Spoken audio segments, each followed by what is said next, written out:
Hey peeps, Emma here. If you are new, welcome to the channel. On this channel, we engage in thought-provoking conversations for unity and change. If you'd like to be part of this movement for change, hit the subscribe button and turn on your post notifications so you are notified when I upload a new video.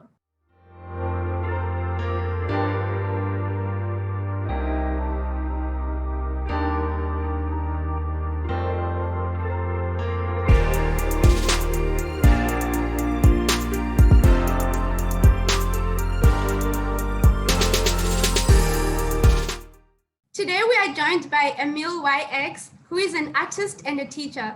Thank you so much, Emile, for creating the time for today's conversation reflecting on South Africa's education system. It's a pleasure, no problem. Just to give a background, people of color have been historically abused and subjected to injustices. Gaining independence meant that African countries as democratic states were to participate as equal partners to the former colonizer. But this can only be done if dignity and pride is restored for people of color. But then education is the primary tool for achieving this. So do you think the South African education system is rising to the occasion in instilling consciousness and dignity as well as pride of people of color? Definitely not. I think we have to look at what was the way that we came into it, and to quote Dr. Neville Alexander, who said that South Africans actually bought into the franchise of capitalism. So education is set up within the context of capitalism. It is to educate people to work for a system that actually oppresses the very people that it claims to benefit, and so I think that is what we're not looking at. We live in South Africa, we live in a capitalist democracy, and they often say capitalism first because that is the actual intention, and when you look at that, it's actually and this is my definition of how I was taught what capitalism was. It is the exploitation of the many by the few for the benefit of the few. And I think obviously the Google version, I actually Googled what capitalism's definition was, and it was that it's the economic and political system in which the country's trade and industry are controlled by private owners for profit rather than the state. Wow. And I think that that's a euphemism for what I just said. It's the exploitation of the many by the few. So education is within that context. It is, yes. we are educated for the benefit of the few, and so when you look at 100% of the kids that start school, only 10% make it to matric in South Africa, and of that 10%, only 3 to 6% make it to university. And so it is a horrible track record that is a fail on a major level, and I feel that we are not dissecting that enough. And if you look at the context, you'll see that capitalism has to create a mass of cheap labor. And so the way that it's structured is still beneficial to the descendants of the slave masters and the oppressors, and very often people don't like, whenever I go to sessions on education, people don't like when I speak because I just say it as it is. You say it as it is. And a lot of people, because of the economics involved in having a job, they fear speaking their truth to power, and when I mean, this is the reason why I left teaching, because I didn't want to be another African teaching Eurocentric information to Africa, and I think that is, like, if we look at that explanation, then we'll find that when they speak of controlled, the control by private owners.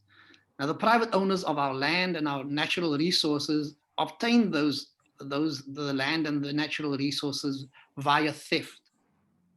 The foundation is theft. They stole the land from the people, with the colonizers, and so the original sin is dismissed. I think it was in the 1913 Land Act that original sin is now not seen as a sin anymore. It's seen as, this is our wealth.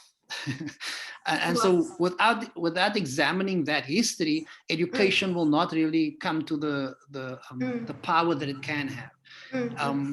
It was only like through hip hop actually that I learned about knowledge of self and Black consciousness.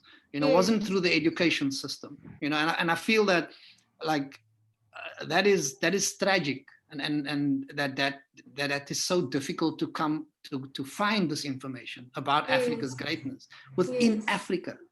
You know, and this is we were liberated, so-called liberated, with our first election in 1994. Yes. If you look at the education system today, you'll find most of the information is from a European perspective, and it is to a great extent is actually cultural. I'll call it culturally maintaining pedagogy for white supremacy system. It is to maintain the same white supremacy that has been in place in South Africa. And when I say white supremacy, I'm not speaking about the people. I'm speaking about the system and its intention to use race. You know, a lot of white people they think that this is the illusion of white people think that this is a racial battle, when in actual fact it's an economic battle. You know, there are a lot of people who are as deprived but are falling into that category, and so benefiting to the small degree by that illusion of white supremacy. But Black people generally are how do you put it? They actually, their information is withheld. All the information that should give us a sense of self-worth is withheld from us. You know, and I think that once that is changed, once we have a cradle to grave Afrocation system, like a cradle to grave education system that is Afrocentric, that moves from a point of departure of who we are as Africans. And the irony of this, and this I must say, that all humanity comes from Africa. All of us, or every person on the planet's DNA can be traced back to Africa. And so without the entire, this is not just about the colonial power or it's not only about the oppressed or the oppressor, it's about both. In order for humanity to prosper, and when I say prosper, I don't mean economically, I mean in harmony with the planet. Everyone on the planet needs to learn about Africa's contribution to civilization. It's the only way that there's a sense of equality and a sense of foundation as humanity. That is where we come from, you know, as human beings. And so for me, this is what I learned from hip hop culture. And I'm not talking about the one that's on TV right now, because that's just selling products, right?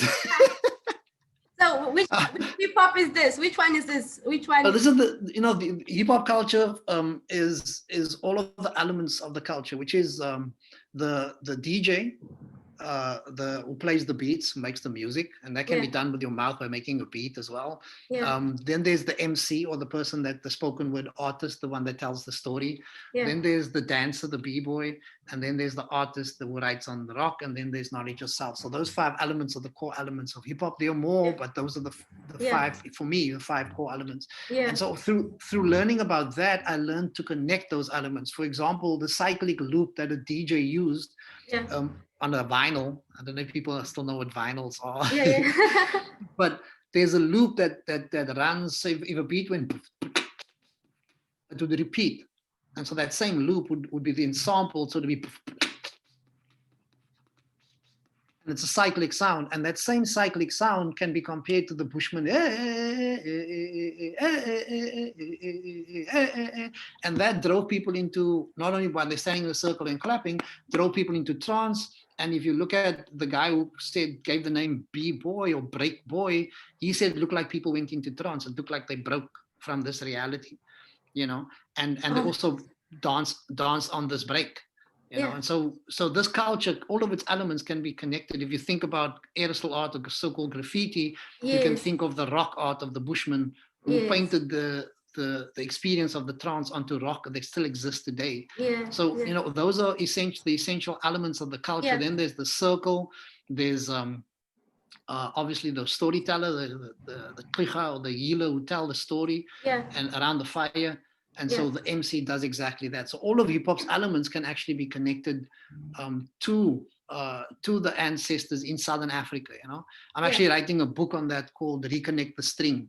about the necessity for us as Africans to, because the Bushmen believe that the string of our ancestry has been severed, both to each other and to the land. And they believe that in order for us to get back to our humanity, we have to reconnect the string that has been cut. Yeah, you know, yeah. and Just to cut you there, I've read some of your work that you do, and I came across the cultural sustaining pedagogy. So can one link the cultural sustaining pedagogy to what you've just said? Is that what you've just explained now? Is that cultural sustaining pedagogy? I think that culturally sustaining pedagogy was a term that a friend of mine, Sami Alim, who's a professor at UCLA, him and another guy, Django Paris from the University of Washington in Seattle, they actually coined that phrase and wrote a book by the same name. And I didn't know it was that until they told me. I was like, oh, okay, is that what we're doing? Yeah. But for me, again, like culturally sustaining is to, and also relevant pedagogy is what is relevant to who I am, where I'm from. Yeah. So for example, me being from Cape Town, for many years, I've been teaching Black consciousness to kids at school. And a lot of them find it difficult because of the racial divide in South Africa. So a lot of them see themselves as colored, so-called colored, and also a lot of them in Cape Town see themselves as Xhosa. And so the problem with the divide is that both those groups don't see themselves as Black, because Black has been vilified by the media. So people are like, nah, I'm not actually African, I'm Xhosa. I'm like, what? You really? And then the kids who are like so-called colored, nah, I'm also not African, I'm so-called colored, right? Mm. And more recently, people actually use the term colored. And when you do the historic connection, when I use caps or Afrikaans, I would in Afrikaans, in caps, when we speak to each other, we say and we say and those two words are actually koi govap words that both mean means yes and means no. And we do it throughout South Africa, but we don't know the heritage of where those words come from. Yeah, and so when I say that, the kids who are so-called colored, they were like, oh, and then I would say like the words like hocha and kriki and kwacha and tacha and aitza, all koi words that I've been absorbed into Afrikaans. Because Afrikaans was actually a Black language started by the people of Cape Town as a Creole language, using Dutch and Portuguese and whoever was there, the most vibrant version of the language is actually spoken on the Cape Flats and is constantly evolving because of its Creole nature. And so I'll use that example. And when I say that to the kids, they're like, for the first time, they like place themselves in Southern Africa. They're like, oh yeah, okay, my ancestry is from here, I'm part Bushman. And the same with the people who Teta is Xhosa, the clique that's in Xhosa, the name come from the Bushman. And in Khoi Govap, the word actually comes from the idea of angry looking man, which a lot of the Xhosa kids are like, wow, no, that's not. And we're like, wait, let me explain. When a hunter, people who are farmers come into contact with a hunter, usually it's because the hunter's busy eating their cow or their goat or their sheep. So obviously you're going to be upset, but it's not because that the hunter actually understood that this is property, And so for the first time, they see a parallel that they have this common heritage, And I think that's the problem with the way that education is set up. It's outside in. It's never from who we are and how we speak. From inside. Yeah. So to just come back to culturally sustaining pedagogy is to actually find a education system that is from a known that you are where you are. So if you're in Cape Town, then the known would be that heritage. And you find the known to the parallel communities within Cape Town and try and bring them together around the education that is taught to them. And often, if you look at the map of the world, for example, our global perspective is actually being destroyed by an illusion, because the map of the world, if you can go search this, is actually incorrect. Africa is much bigger and South America is much bigger. Greenland is like tiny compared to what it represents on the map. Europe is much, much smaller. So Europeans understood that if they made Africa look much bigger, Africans will look at the map and will be like, why are we being conquered by these little island people? Or they'd look at the map and be like, yo, our value is much more, or our land is much more than they say it is. So it's very divisive of how information as well as imagery is being used. So when I speak of culturally sustaining pedagogy, it's about using what you see at present and using yourself within that context. How does this affect me? How am I affected by the information? And how does the information give me a sense of self-worth? Yeah. Yeah.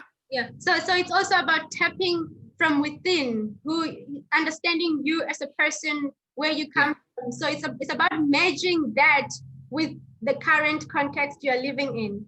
Exactly. How do you think we can achieve this? Sorry, how do you think we can achieve this culturally sustaining pedagogy, in this world, the way we're living right now?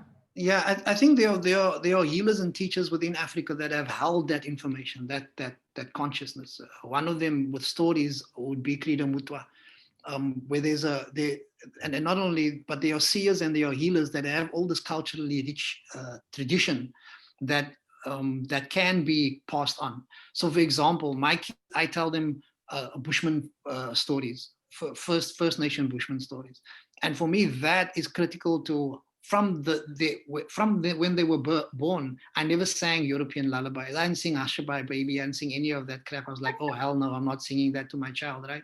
Or my children later on. And now they sing that at night with their mom. And when I'm not around, they sing that. And I'll send you links to some of the, because it's not only to create the alternative that you speak of. I think this is where Africa has been fooled.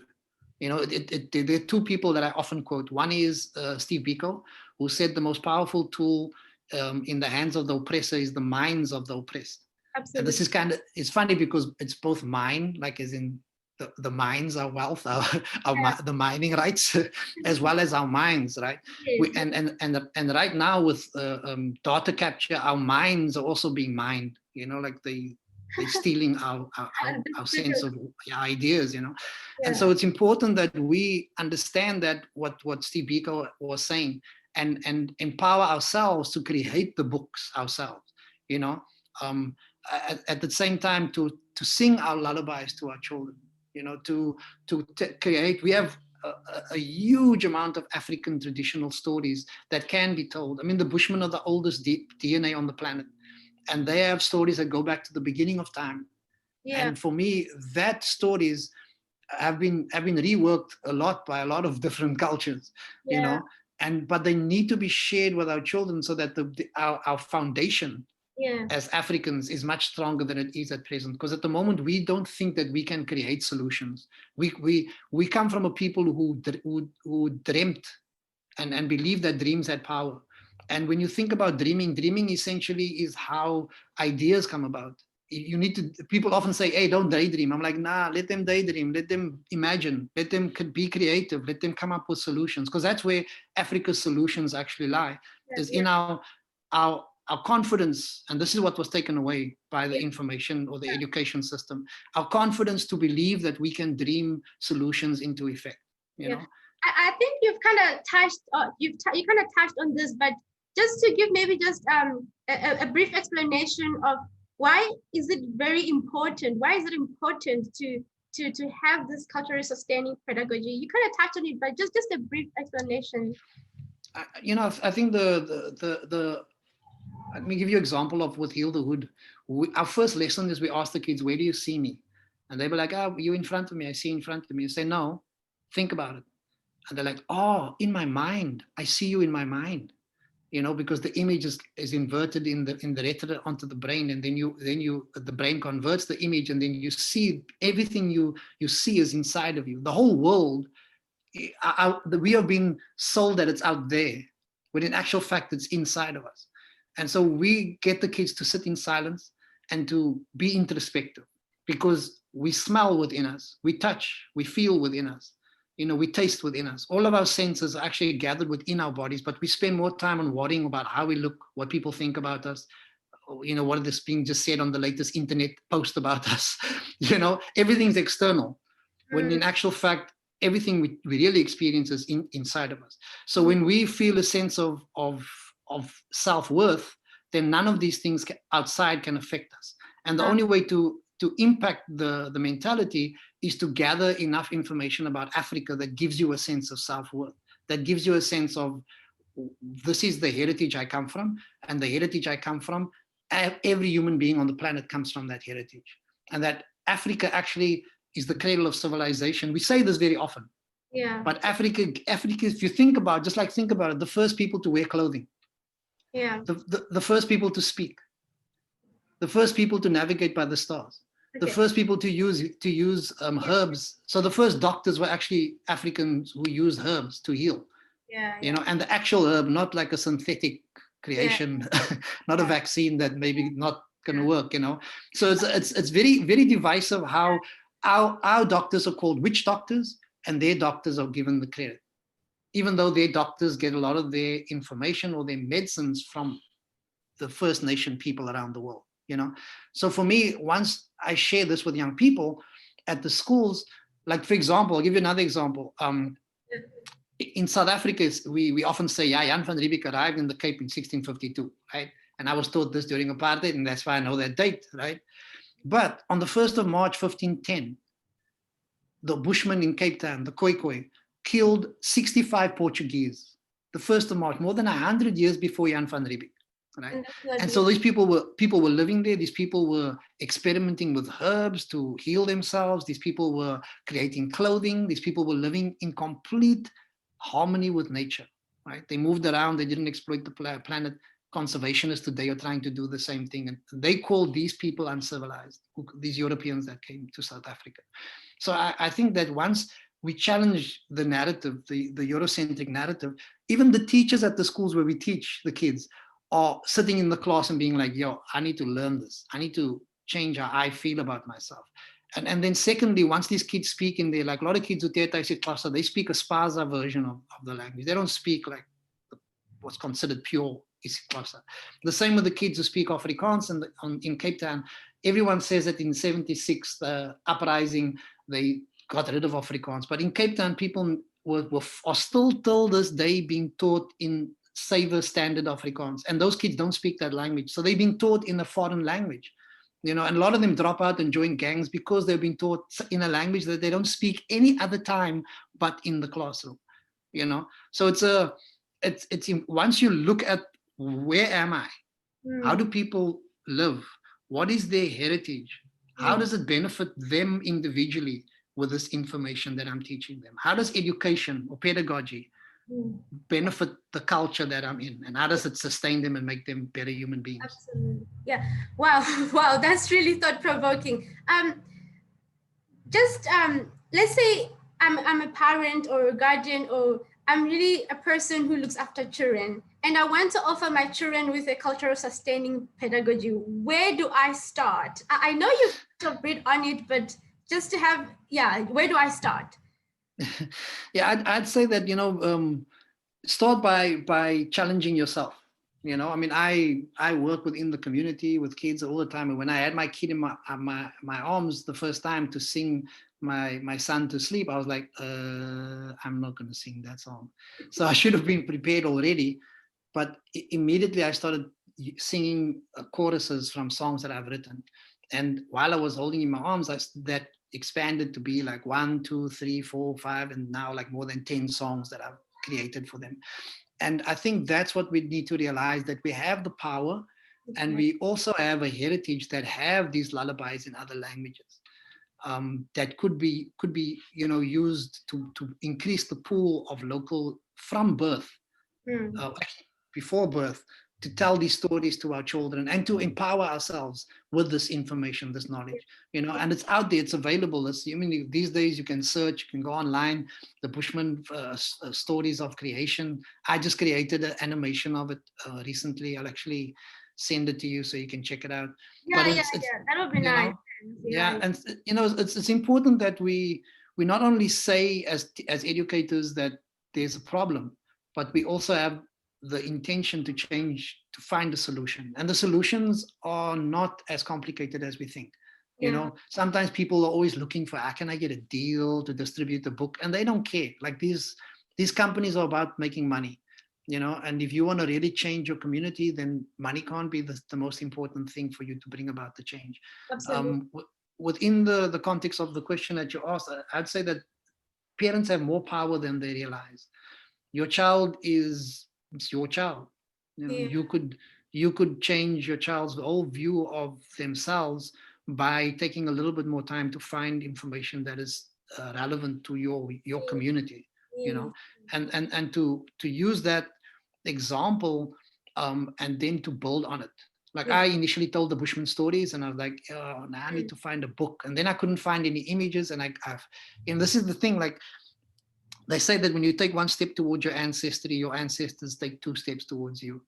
And I was talking to someone on the beach in Muizenberg a couple of years ago, and I was like, yeah, you know, what would be ideal is if these stories that I'm telling my kids, I could actually animate them and put them into a book. And as I walked back from dropping this person at the train station, an Mm. old lady who saw me, she was like, oh, hey, Emile, I saw you in the newspaper, blah, blah. And she was like, oh, my son is at home. He's an animator.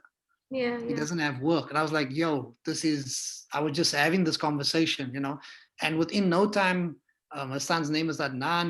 I contacted him. I told him the story. He animated the story between him and another sister out in near where I live. They created all of these animations. And I took and put the stories together in little booklets.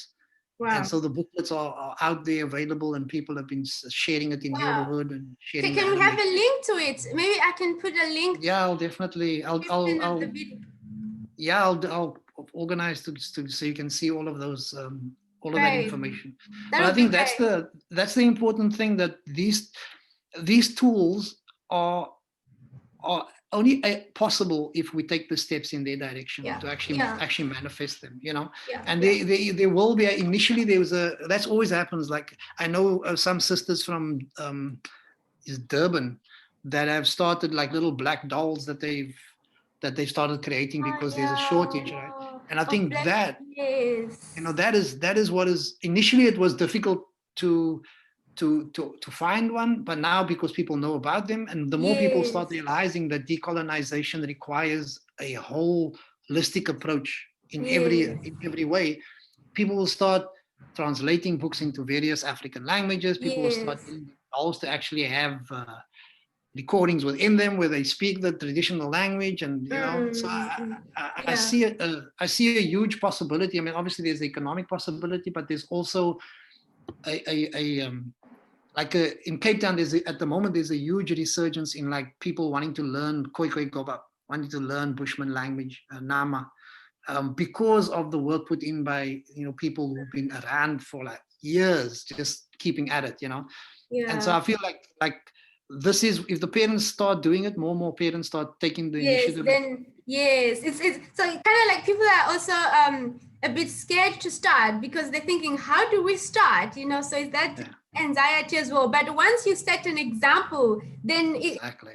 to see how many parents or people will follow. So Yeah, it's about being the leader there. Yeah. yeah. To my last question, Emile, as a teacher and a musical artist, are there any steps that you have taken to achieve a cultural sustaining pedagogy? Yeah, I mean, the steps that I've taken is within Heal the Wood project. And we are I mean, I'm here in the US, but the content of what I shared, the syllabus that they teach uses various forms of artistic expression, but actually holds all of this information about Afrikaans, about Okay. um, the heritage. The kids actually watch the animation of the 1st of March 1510. It's actually, the animation is actually in caps. So when they're watching it, they're cracking up, because Yeah. when you watch history, you never watch it in like a Yeah. Creole, like, you know, like what's considered a Gamtal or ghetto language, you know, or slang. Yeah. And so even the teachers they were like completely, oh my God, this is just, the kids are Yeah. never going to forget it because you're speaking their Yeah. language, you know. And Yes. Yes. Yes. so I feel like hip hop has that power.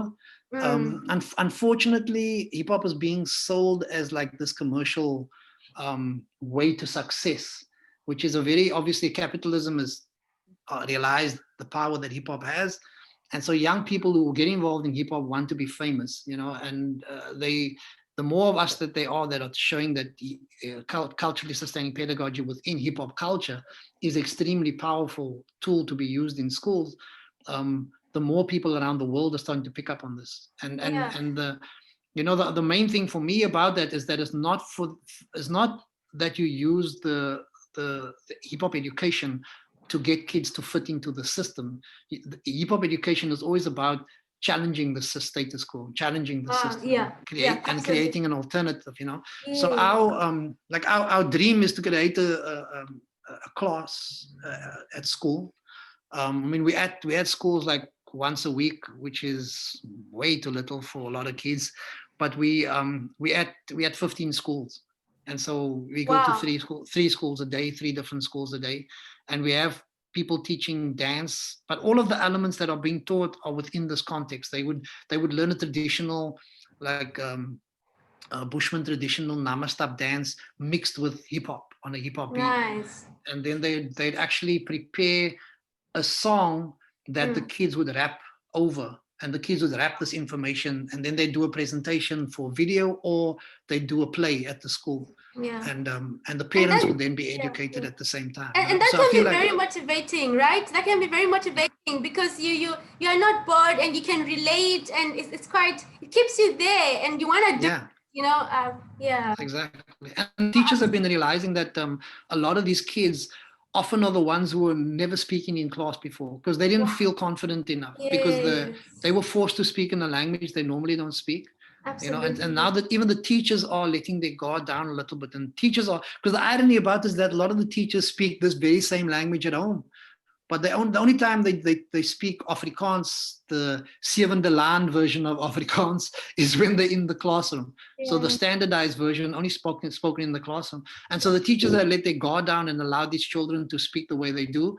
And then they realize that when they ask the kids to speak in the standard version, after they've had a chance to express themselves, they speak with much more confidence. And a lot of these teachers are now insisting that the education department allow these kids to speak the way they normally speak. Yeah, absolutely. Instead of forcing them. Yes. Wow, Emile, this was amazing. Thank you so much. Thank you so much for this. It's a pleasure. Yeah, it was really nice having you, and thank you for creating the time for this thought-provoking conversation. Yeah, it's a pleasure. And thanks for what you're doing. We definitely need to spend as much time as we possibly can to change the education in Africa generally. Yeah, absolutely. Yeah. If you have any thoughts about today's conversation, please leave a comment below. And if you've enjoyed this video, please don't forget to give it a big thumbs up. Until we see each other again next week, Saturday. Take care and bye.